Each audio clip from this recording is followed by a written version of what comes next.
The first report reached the Council as a whisper rather than a warning. A trade ship limped into neutral space with its hull intact and its crew shaken beyond reason. They spoke of humans, not as merchants or allies, but as something else, something that smiled while doing terrible things. For centuries, the galaxy had ranked species by strength, intelligence, and temperament. Humans were placed low on the ladder. Fragile bodies, short lives, divided worlds. They survived through cooperation and adaptation, traits admired but not feared. No one expected them to become a story told in hushed tones. The Council convened to review the incident. Observers replayed the trade ship logs again and again. The images showed human vessels approaching not with weapons blazing, but with lights dimmed and engines silent. They moved like hunters that understood patience, Captain. Luro of the damaged ship described what happened in a voice that trembled. The humans boarded without resistance. They disabled weapons, sealed exits, and separated the crew with calm efficiency. No one was harmed, yet the fear in the room grew as the tale continued. The humans asked questions. They already knew most of the answers. They wanted confirmation, motives, and names. When answers were delayed, they did not shout or strike. They waited. Waiting, it turned out, was the worst part. The Council dismissed the incident as an anomaly. Pirates sometimes wore many masks. Humans were too young as a species to master such psychological warfare.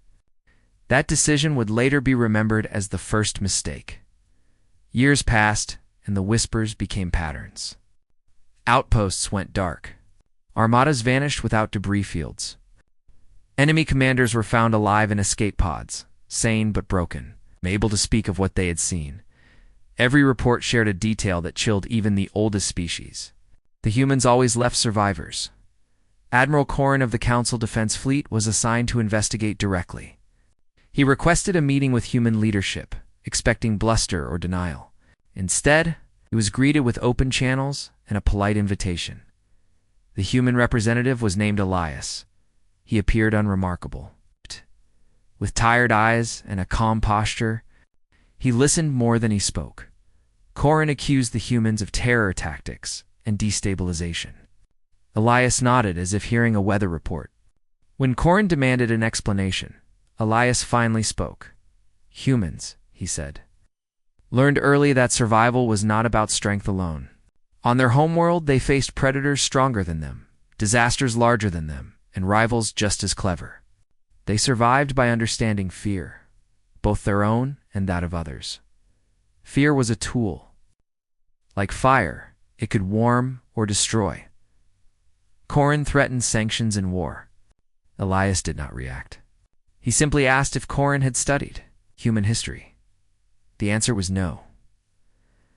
Elias explained that humans documented their worst moments as carefully as their triumphs. They studied cruelty to prevent it and strategy to survive it. When humanity finally reached the stars, they promised never to be conquerors. But they also promised never to be victims again. Corrin left the meeting unsettled.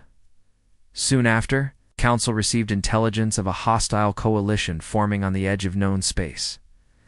This coalition planned to strike human colonies first, seeing them as weak and divided. The Council debated intervention but hesitated. Humans had become unpredictable. The coalition attacked anyway. The first battle was brief and confusing.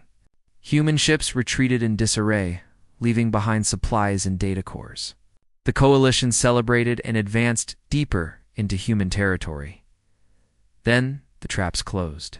Navigation beacons began feeding false data. Supply lines collapsed without being attacked.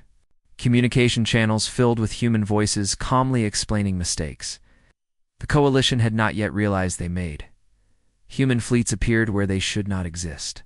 They cut engines and drifted silently near enemy formations for days. When attacks came, they were precise and restrained. Coalition crews reported seeing human soldiers walking through fire, not because they were immune, but because they refused to stop. Injured humans continued to fight with grim focus. Captured humans resisted interrogation, not with silence, but with stories. They spoke of endurance, of loss, of home. They spoke until their captors could no longer tell who was breaking. The coalition began to fracture. Some commanders surrendered at the first human transmission.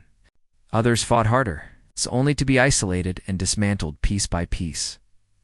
The most terrifying reports describe the human strategy of mercy. Ships that surrendered were escorted safely home.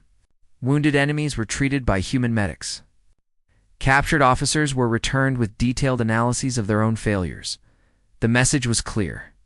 Humans did not need to destroy you to defeat you. When the war ended, the coalition no longer existed. Not a single human colony had fallen. The council finally understood the whispers. They summoned Elias again. This time the council chamber was silent. Corin asked the question no one else would. Why leave survivors? Elias answered without hesitation.